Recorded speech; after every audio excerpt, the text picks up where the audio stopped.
hindi mo nalalaman, ako hindi mo magalan. Sa kadahilan ng mga sa'yo, o lumiba ng ating guro sa komunikasyon at panalitin sa Pilipinas. Ako po namin kapalit ito. Ngayon,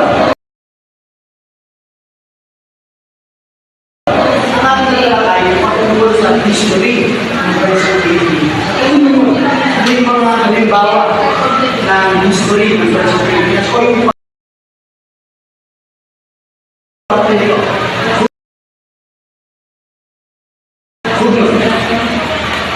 alam ko lang na history ay ang tungkol kay Dr. Rosenson. So, paano paraan mo mahalimbawa ng ating pambansang bayan? Si Dr. Rosenson ay isang bayani na hindi gumamit ng karahasan. Pagkos, ginamit niya ang kanyang katalinuhan para ipaglaban ng ating bansa sa iyo.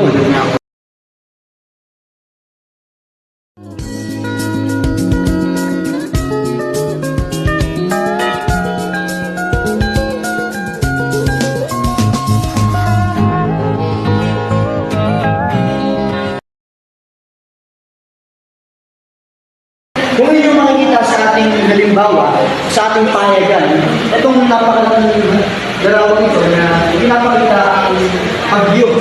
Anong bagyo ito? Sa tingin nyo? Ayong bagyo lang, di ba? Yung bagyo pa rin. Sabi dito, balong patay at dalawang sumatan. Dito sa Camarines, bagyo pa rin. Diba? Kaya itong mga halimbawa, magiging parte ng history ng ating bansang Pilipinas. Bakit? Tingin niyo ba? Dahil grabe ang ginawa ko sa Pilipinas. Yun, tama. Dahil nasa ibang bansa tayo. At dito dumaan ng bagyo kanina. At dito na tapos sa ating talakayan. Sana marami ay tulad sa ating talakayan. Ano? At ibawang ninyo yun. Yung karating ng ating guro ay nakamunyo sa inyo. Sana may mindset tayo. Ano?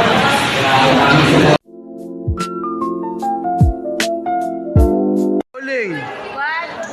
Action.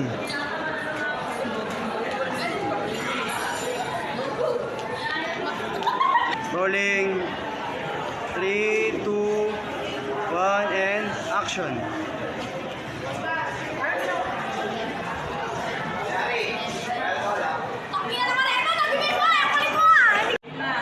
One, two, three, go.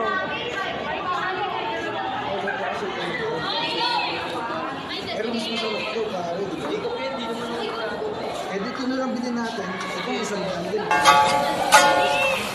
Magandang umaga sa inyong lahat. Kami ay naatasan gumawa. Action! Kasi nyo rin yung bida na. Sabi ko sa'yo, ito na lang bilhin mo. Kung di ayaw mo na ito. Parang hindi na parang hindi na Magandang umaga sa inyong lahat.